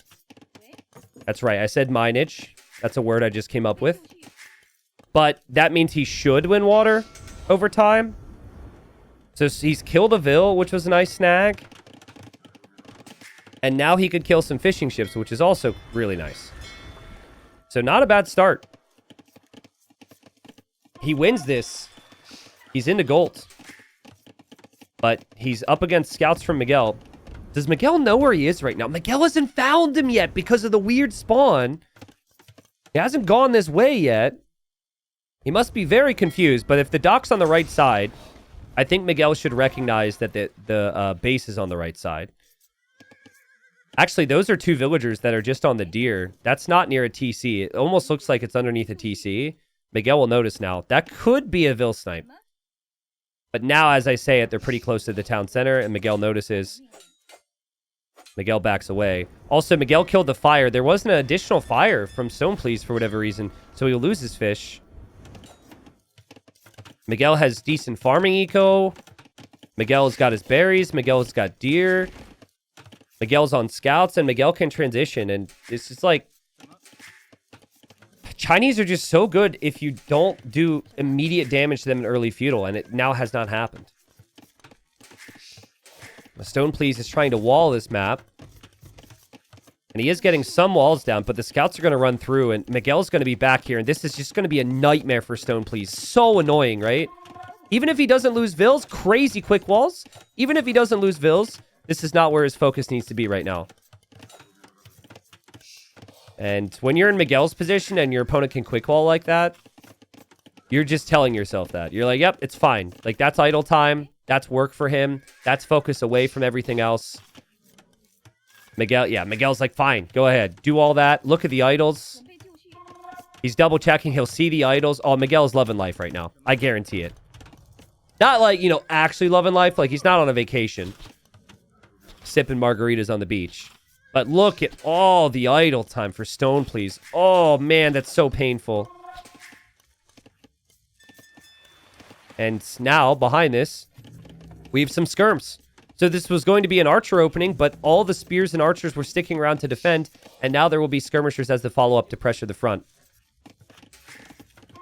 Long term in any game, you want farms. Miguel has way more. You want walls. Miguel is starting on the left side. Miguel will start on the right side. Food count is crazy for StonePlease, but what can he do with that? T90, how do you know he's not sitting on the beach sipping coconuts? I mean, yeah, maybe they are. Maybe they're that good. Maybe that's why his APM is so much lower than StonePlease. I guess I don't have any way to verify that. Yeah, there's the skirms. StonePlease has not done anything of real value in Feudal Age. I think now he's hoping to click to Castle Age and get to the crossbow timing. I mean, fortunately for him, as that scout's thrown away, so a big misstep there from Miguel. Fortunately for him, he does have enough food to click Castle. But how much food is he going to have in the bank when he makes it to Castle? He just got to 800. So he'll get to 800. He has no farms. He'll take this deer. This is a market territory if I've ever seen it. Get wood for a market and buy food because his food eco is brutal. Whereas Miguel's is consistent. Now, Miguel won't be in Castle Age, though. And his gold in the front is still exposed. I guess you do get food eco from taking trees. So that is part of the food eco for StonePlease. But it can't exactly easily take the trees right now either. Guys, Miguel wins this game. And we go to a game 5 if he tracks these archers. This is not a bad thing what he's doing now, but you always need to have keep an eye on these archers. I mean, I guess, or you're completely walled. So if you're completely walled and the archers can't get into your base, that's also not the worst. But the archers are hoping to sneak forward for StonePlease. Still just 4 on food. 3 of which are this. 1 is that girl. Like, this is... His eco has fallen off a cliff, and there's the market. So he can just buy food. And we will have archers coming forward. This could act with StonePlease Micro, he could actually win the game. If this army was tracked and it's dead, it's probably game over. But if he can somehow get to crossbow and bodkin, even with 7 units, with his micro, maybe it's winnable. He hits the gold. Miguel didn't have any expectation they would be there. He'll panic now hard because he sees Castle Age. Miguel is walled on the backside, but not really to the edge of the map, so that's not ideal. Miguel still doesn't want to chase and give his opponent initiative, so he's hoping to harass and just delay eco. I wonder if we'll see a war chariot right now from StonePlease. Yeah. Dude, that unit's so good. It's really strong. Miguel does have a gold in the back, so if he needs gold income, he can take that. He honestly just needs to keep his skirms alive. Key for him is keep your skirms alive and get the upgrades on it, and then you can adapt. Crossbow's looping over this way. See, again, though, you notice the war chariot. Now you probably loop on home. Your range is ideally making skirms this whole time, which he really wasn't. But if you keep those units alive, it's 11 skirms versus something like 8 crossbows. Yeah, he's playing it safe now. He's really worried. This is do or die for him. So a tower just in case. StonePlease has given himself a chance here. Kind of crazy how he still only has 7 on food, and that's 6 on berries. And the rest is on wood. But watch this chariot. It fires 8 different projectiles. Hello? Huh? Is it bugged? Is it not attacking? What? Okay, well, it just kind of did a little twirly whirl, and now it's dead. That was not what I expected to happen. I was expecting everyone to be like, whoa, that unit's OP. Crossbows are through. I'm guessing StonePlease was probably looking over here. Elite Skirm and Bodkin's on the way. Miguel doesn't have too much exposed over here. And that first kill there was important for Miguel. Because that could have pushed his gold, and he can be back on the gold again. Still has wood down here. And now he has the Elite Skirms to chase back StonePlease. StonePlease will run away. But Miguel now has the skirms. And everyone knows the best raiding unit in Age of Empires 2 is Skirmisher. Well, it is when your opponent doesn't have a stable. And it is when your opponent has this position. Great job from Miguel. He's weathered the storm. It did get messy. But he's just wrecking StonePlease right now. He adds in a knight. All these vills will die. We're going to a game 5, guys. Unless this army does something. But I don't think that's enough. Props to Miguel, man. Needing to win 2 straight. I don't care how experienced you are. It's a lot of nerves. It's a lot of pressure at play here. And it was also just a really good draft, right? Chinese was the #1 pick, so he waited for this till this game. Yeah, he's diving on the crossbows over here. That War Chariot's not enough to protect.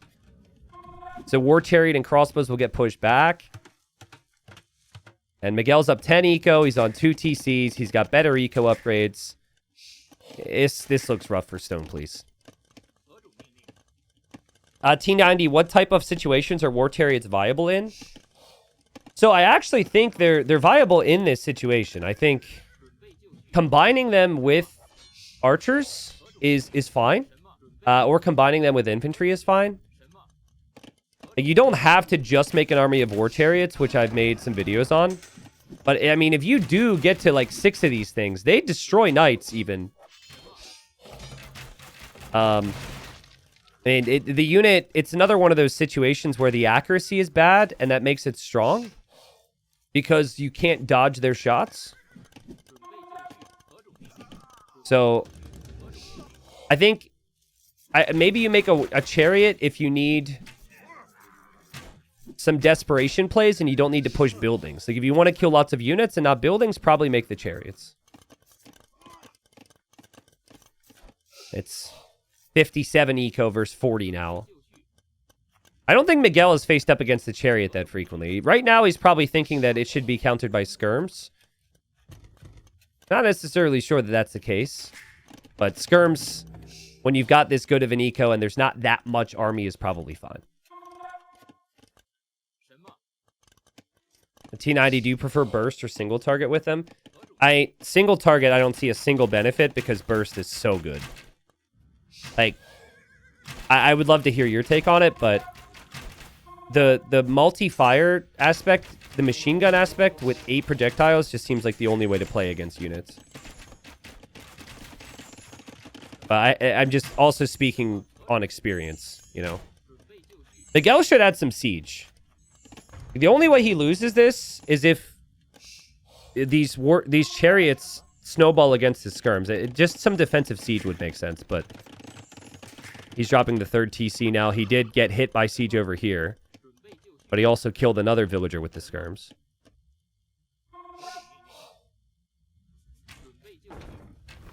I think the War Chariot will actually be... will potentially be nerfed at some point. I'm sure you guys probably know the name of the player who will work towards that. I think if you make a lot of knights, though, with the skirms, you could also clear this. But that's why StonePlease added in the monks. Oh! Miguel's getting shaky. Miguel's getting shaky. This is a really annoying army to deal with. You have to complete that siege workshop, Miguel. You have to complete the siege workshop. You have to. He doesn't complete it. His skirms are trying to kill monks. You need siege. Siege workshop is not up. Still trying to counterattack with skirms. This could get... I'm not really sure exactly what's happening right now. Well, he's fighting over here. And he's fighting over here. He's micring a lot. And he killed the monks, so now the knights can dive on the chariots. And that's what Miguel wanted. He will dive. The knights die way faster than he was expecting, I think. But there isn't the biggest army remaining for StonePlease, if we're being honest. Nothing that some siege can't solve. Miguel has 2,000 wood. 50 on wood, 0 on gold. He's definitely, like, kind of choking a little right now. And he doesn't have a market either, right? Yeah, he's not expecting this chariot to take out the knights. But they are. I think he's probably fine. Look at how many farms he just added. Holy crap. And we have more monks, more crossbows. Look at him march forward with all this army, guys. He's crazy. He just... it looks like an AI. Miguel... Find some gold, my friends. Build some outposts on the left side. He can't see that gold. And he can't easily take this gold. He needs to be on the front gold, but that's where a lot of that pressure is coming through. Is there a chance for Stone, please? No way, right? Rocket cart's out. Miguel says hello. Doesn't get the kill. Villagers, though. Villagers do. Okay, yeah, Miguel's fine. Deep breaths time for him. He clears it up. He still only has 2 on gold, but he can go to this gold now. I don't know if someone like Miguel can relate.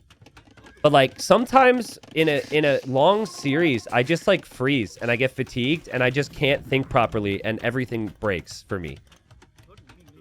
And he's still way ahead, but it kind of feels like that's maybe what happened over the last 2 minutes. It got real shaky real fast.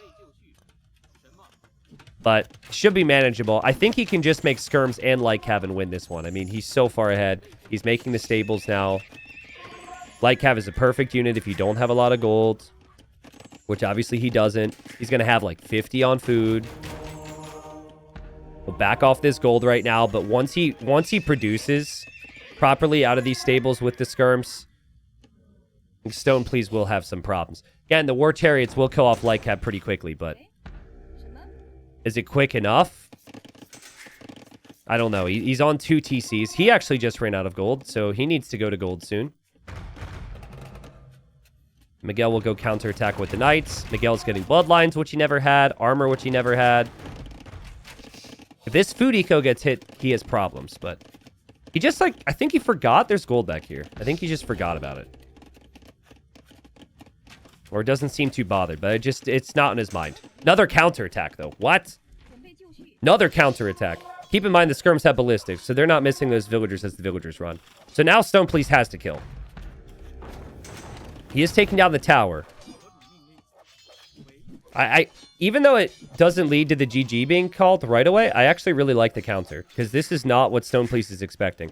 Anytime someone is all in against you, one of the best things you can do is counterattack.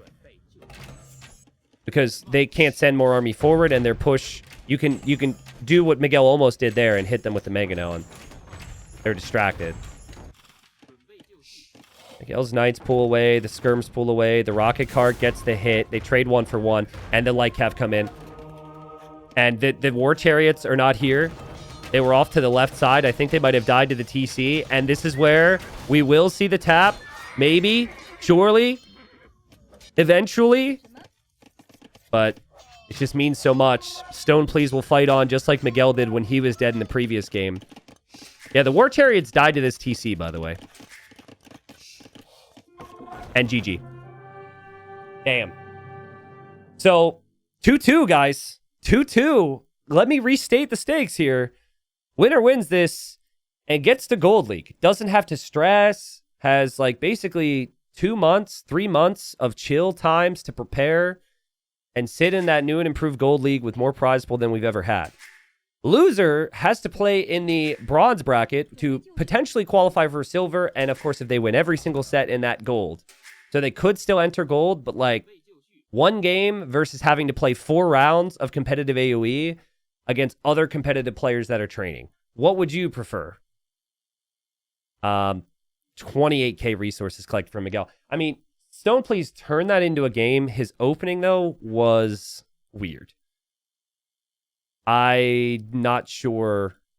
I guess maybe he didn't face up against Chinese a lot. Like, maybe it's a draft thing. I guess he felt obligated to ban Mongols and Persians and Bohemians and Gurjaras because of other reasons. I would say leave Gurjaras, let Gurjaras be played, and ban Chinese if Miguel gets first pick, but what do I know? Okay. Dear Check, everything's good. Bugs, be gone. I'm just double checking everything else. To me, it seems like all resources are there. Everything is fine here, guys. And no, I know what you're going to say. You're going to say, oh, but there's only 2 deer in the corner. There's a bunch of different groups of deer that end up being around the map. The initial group of deer just has to be 6. As for the other groups of deer, we're spoiled. We're not that spoiled, okay? So, final game here. I'm definitely not repeating myself after a bug, but this is a very important game. Winner moves directly to gold. Loser will have to play through a crazy bracket to make it to gold. Might never even end up there. It might end up being a silver boy. And honestly, the quality is good enough. Maybe there's a slight chance that they don't even make it to silver. But I would say minimum, the loser here will probably end up in silver. And will still be one of the favorites to make it to gold. Now, we got Italians and Bengalis. I just talked till I was blue in the face about how good both these Civs late games are. And my Twitch chat was really impressed. In fact, there's a bunch of people right now. This is a wild statement. But there's just a bunch of people. They've been so impressed by it. They've been waiting to hit Prime and subscribe for free. But for whatever reason, they haven't done it yet. They're just waiting for this moment to all collectively do it. And then it's going to be this big party. It's really cool, YouTube. But anyways, we'll have time to talk about the late games. The point is both Civs have good late games. Where I would say it gets awkward for the Bengalis is they can't make knights and they can't make bomber cannons. But with my Hayana, if this is a full boom game, villagers and monks taking 10% less population space with the strength of their elephant archers, I mean, great bonuses in the late game. So as the primes come in, thank you guys. I'm glad at least a couple people did because I would have sounded like an idiot. We got gold in the south. We got gold in the north, right? I am noticing, this is not restart worthy, but there is actually ever so slightly more gold in the north, it seems. Not something that would be noticeable, but just like a couple tiles, because I double-clicked them there. And you only get 4 tiles near your base. But sometimes they're pretty safe, other times they're fairly exposed. So this gold might feel a little awkward if you're Miguel. But this gold's awesome because of the way this wood line connects. If you were to wall up, it's pretty safe. Now, the ranked version of Shoals, the version of Shoals that you would find in Age of Empires 2 DE, is different than this. Now, I based this tournament version off that version, but we made tweaks that I thought would make it more competitively viable, and we just added a few more deep fish. The sea tower remains, so the sea tower's there. And so the sea tower can protect your fishing ships. It's pretty good against feudal navy. You would need a couple upgraded fires and castle age to take this out.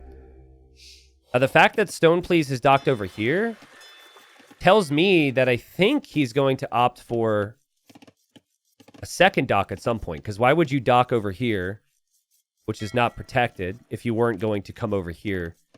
So my read on the situation is StonePlease will go fast feudal. I think he'll go fast feudal, galleys, he'll add fish, and he's going to hope that Miguel will go fast castle, and then Miguel will TC one of these golds. And if he does, and if he scouts it, he might pressure it with like monks and siege. I think that's how the Bengalis would want this to go. As for the Italians, I would just go fast castle, man. I would just go fast castle. I would boom. It's cheaper to go up to each age. Super easy to do that. Little wall in here. Little wall in here. He's already walling. You just want to take it late game. And you can retake water with the cheap war galley upgrade later on. But there is a detail that Miguel has missed here. And it's, if you're going to do this, you probably should take some of the fish from far away first. Because when the Navy comes in, or if the Navy comes in, you do want one fish there safe underneath the tower. But he's going to lose that, right? That's going to be 75 food gone, and then look how far he has to go. So that's not the best. I think he'll find this gap here with his cow. He does. He places a really weird second lumber camp.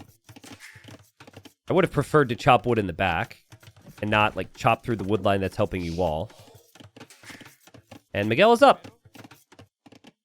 StonePlease is up. StonePlease has not gone to gold. He's super heavy on wood like he is going to go 2 docks here. What's the plan? Why are we not on gold yet if we are going for galleys or something? He didn't go up as quickly. No, it went up about as fast as I would have expected. T90, they nerf towers or super towers? These towers are really strong. So one of the confusing things about the C tower is the first time I ever saw a C tower in competitive AoE 2 maps, it was this map. But this is an altered C tower. So if you play like Mega Random and encounter a C tower, it's not this one. Because this has 3 projectiles, and a normal C tower only has 1 projectile. So it's a very confusing little detail. Yeah, now the Vils are on gold. StonePlease making the galleys. Miguel is going to go fast castle. It will not be a problem for him. But he should end up losing some fish to the galleys. StonePlease just pushing in whatever deer. I'm wondering how many galleys he actually makes. Because I would say there's not a huge benefit to making more than 3. And then he can add fishing ships. Yeah, he's got a fishing ship in queue. You just want to snipe the fish from Miguel, but not overinvest because you can't take out the tower. But he doesn't know where the tower is yet. Oof. Now he does. And now he sees the fish. Now Miguel has had a little bit of time. And Miguel will pull his fish back to the dock. Miguel is building the market. Miguel is building the blacksmith. And now Miguel is up. Now, the way Italians should counter this strategy, in my opinion, is you're consistently making fires from 1 dock. You do not need a second. Just 1. You get to 3 or 4, and you click the War Galley upgrade and Castlage, and then you come kill all this.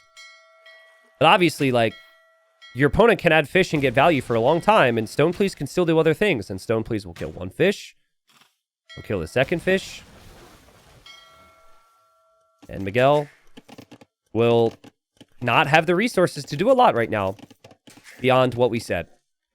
He's actually going to go for the second dock. So second dock from him keeps the fish alive. I mean, I don't hate either build. That's what I like about this map.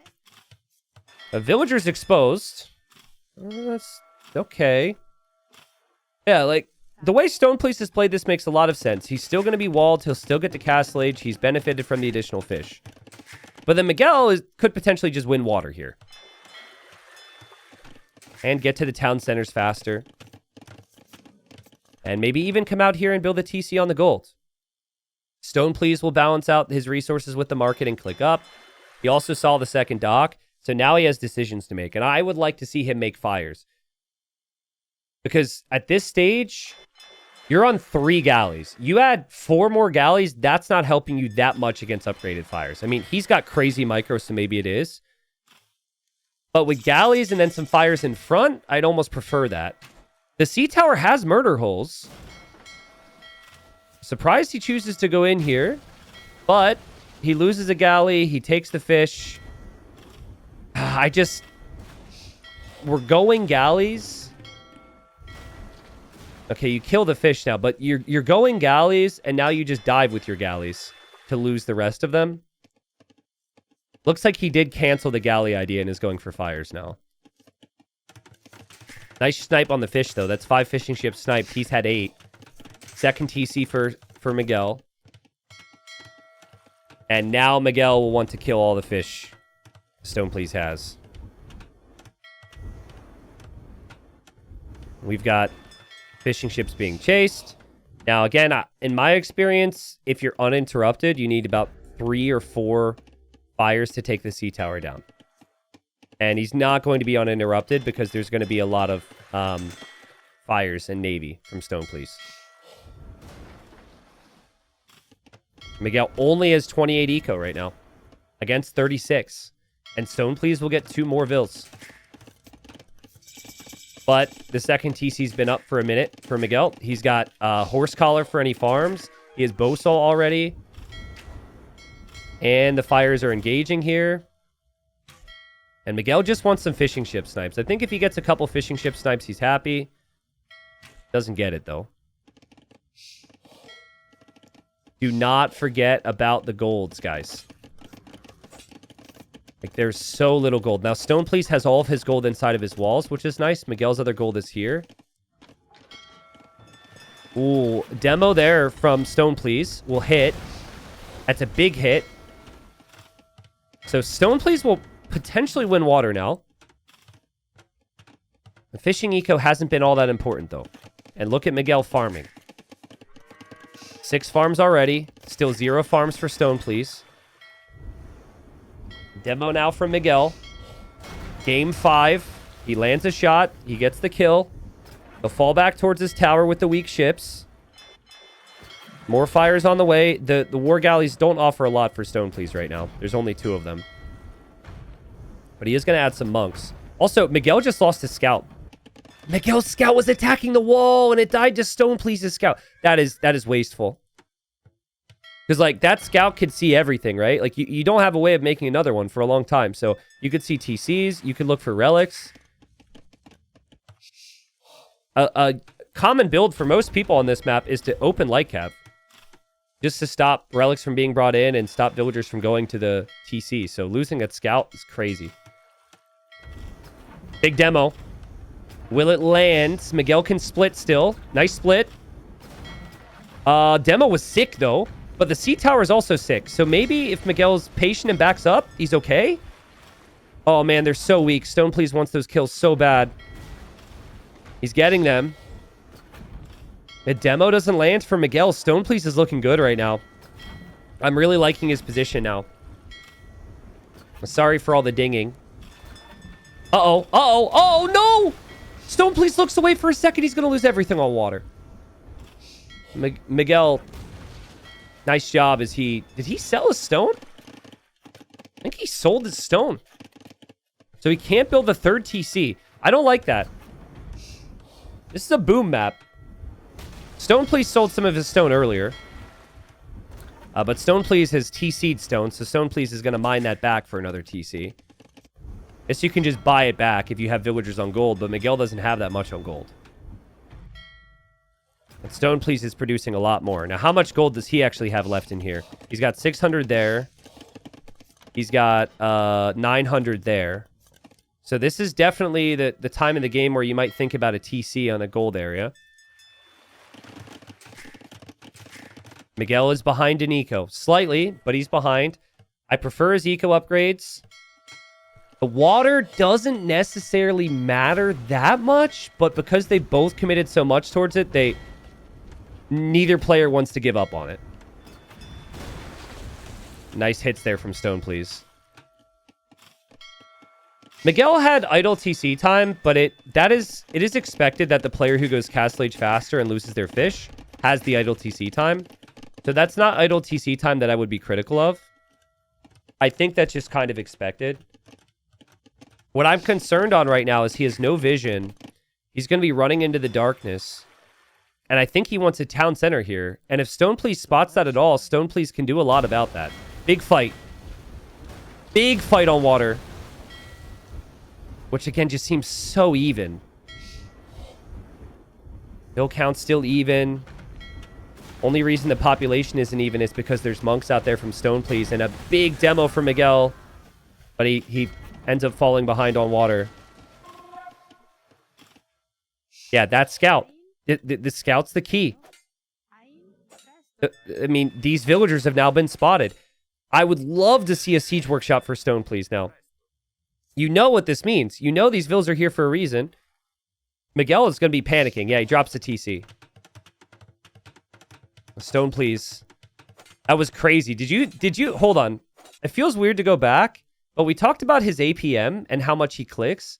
Watch the little blue dot on top of the villagers for a second. It's one monk, and he goes boop, boop, boop, boop, boop.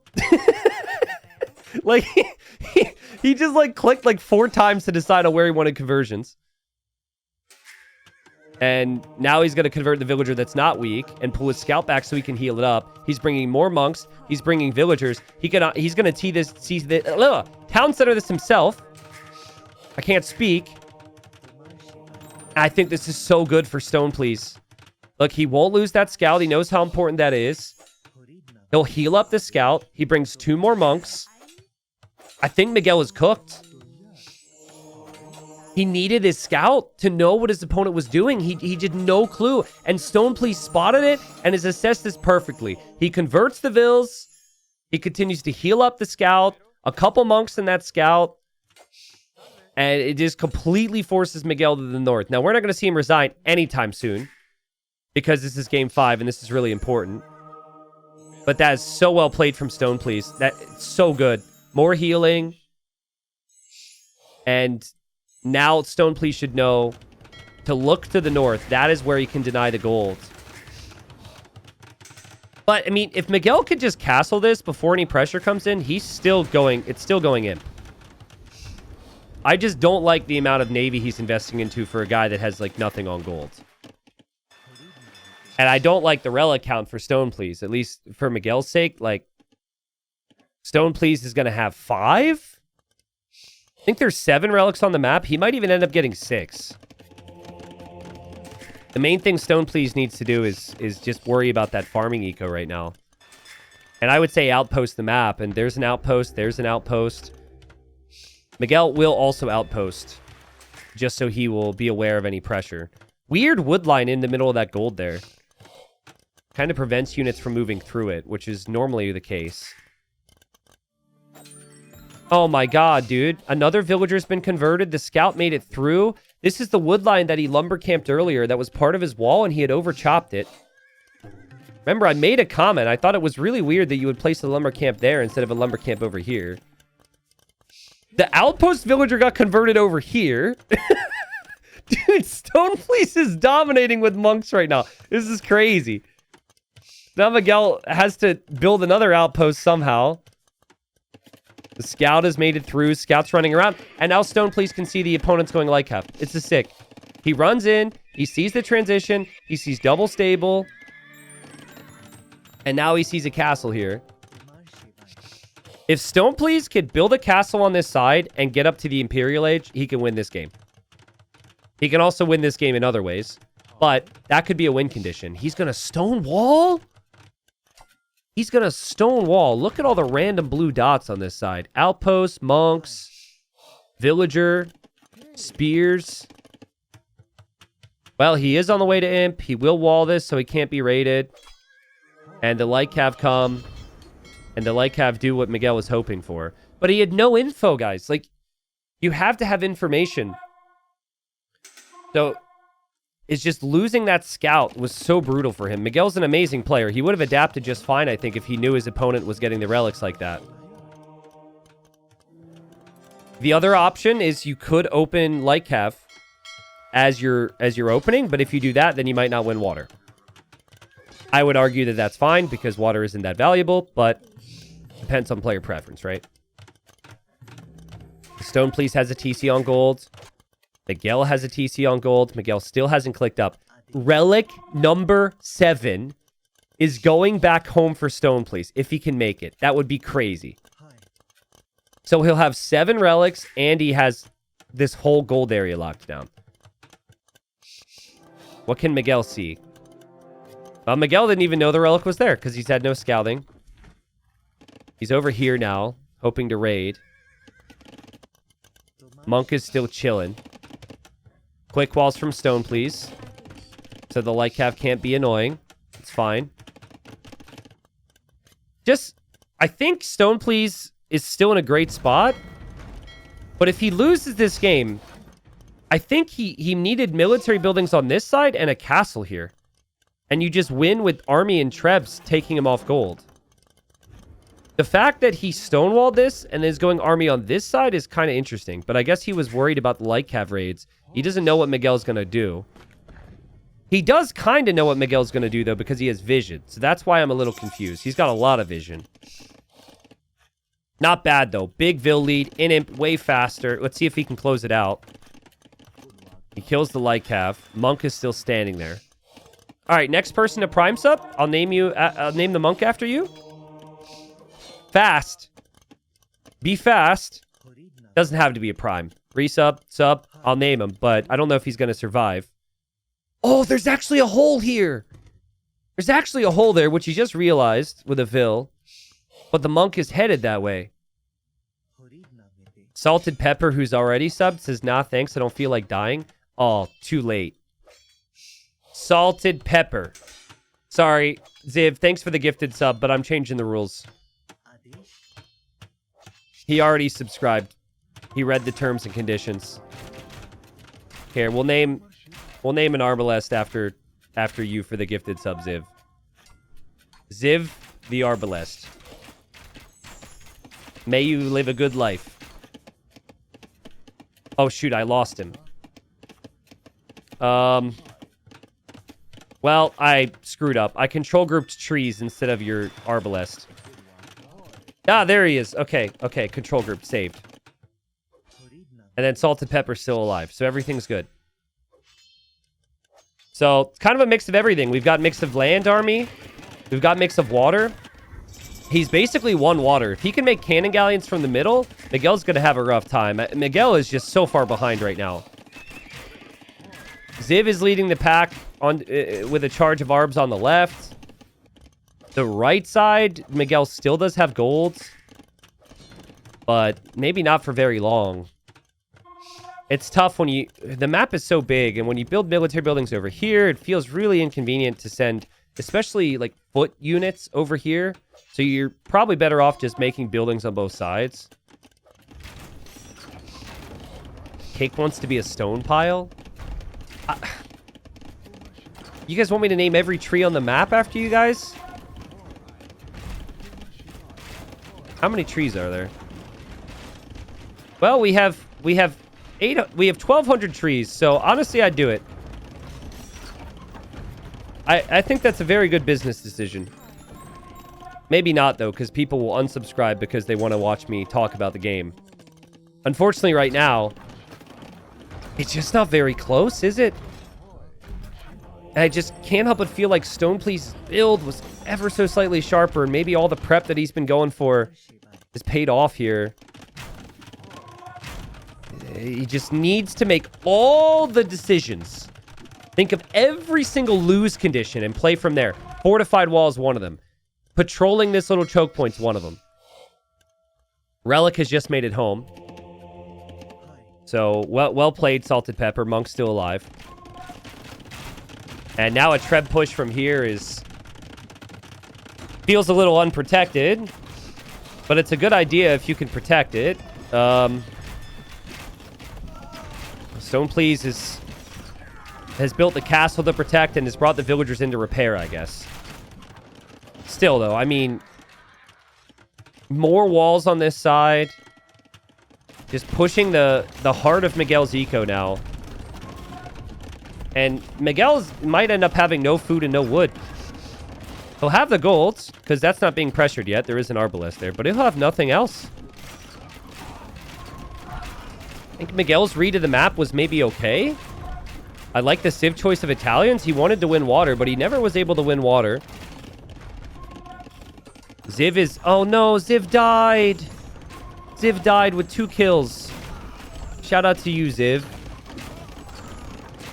But yeah, he just lost the scout, and the move for this TC was unfortunately the worst direction. Had he gone to the north, it would have been completely fine. The players are in the dark. They don't see what we see. And he knew he was behind at that stage and had to take some risks, and he did. More castles from StonePlease. Still waiting for bombard cannons from Miguel, but he's housed. Like, he's in brain melt mode right now. There's random units all over his base. He's 3K score behind when this game was maybe somewhat close recently. Still hasn't taken down a Treb. He's just getting skirmed to death. Bombard cannon still can't be produced. He's still housed. He did get through over here. And somehow that one piece of wall doesn't look fortified. That's interesting. Okay, so Skirm raid incoming. Hype. Skirm hype. But castle's up.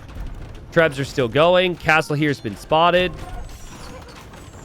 And this is all before StonePlease even gets Elite Elephant Archer. He gets Elite Elephant Archer. And then even skirms might not be enough if he can make enough of them. Arbalest will find these vills. I think Miguel is... It's just not feeling good for him right now. I think he's realizing he's completely dead. Plenty of incentive to fight on, just in case, of course, in any situation like this where you're one win away. So he's trying, and he taps out. StonePlease moves back into gold. Very exciting for him. And Miguel will drop into essentially the qualifier bracket to get into gold, but also into silver. Now, realistically, I think this is maybe as I would have expected it. Miguel, a player who's played way more tournaments than StonePlease, has been around a really long time, but maybe isn't playing as much these days. Gets some wins on the board, plays very sharp, but StonePlease and his prep and his speed and his aggression eventually paid off against a player with that much experience. I'd have to ask StonePlease. Like, I'm very curious. Maybe if I could message StonePlease, he could respond. But I bet if I were to ask him, like, how many games he thinks he's played in training for this, he might actually say over 100.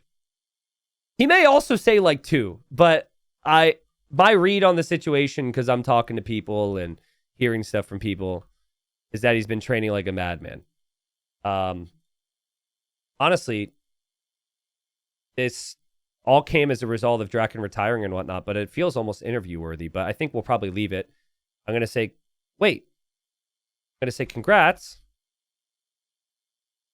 Just curious, if you had to guess how many games you played of practice, what would be your number? Question mark. We'll see if he responds. But yeah, just to sum up the game real quick, I guess we should do that, even though it was a bit of a stomp at the end. StonePlease was just so far ahead. More of every resource except Stone. And Miguel just kind of forgot about his scout, man. He forgot a scout. Like, his scout was attacking a wall. Scout needed to be alive. Then he would have known he can't make a move to this position. Then he would have known there was monks. Then he could have gone for light cap before he moved out. Everything else could have been better timed, and this could have been a closer game. Okay, StonePlease also responded. He said, too many to count, maybe 100. So I was right. I'm not going to ask Miguel the same thing, because obviously that comes off the wrong way, but Miguel can make it to gold. But he'll have to work his way there. I was impressed with Miguel's level overall today. I just think some tiny things.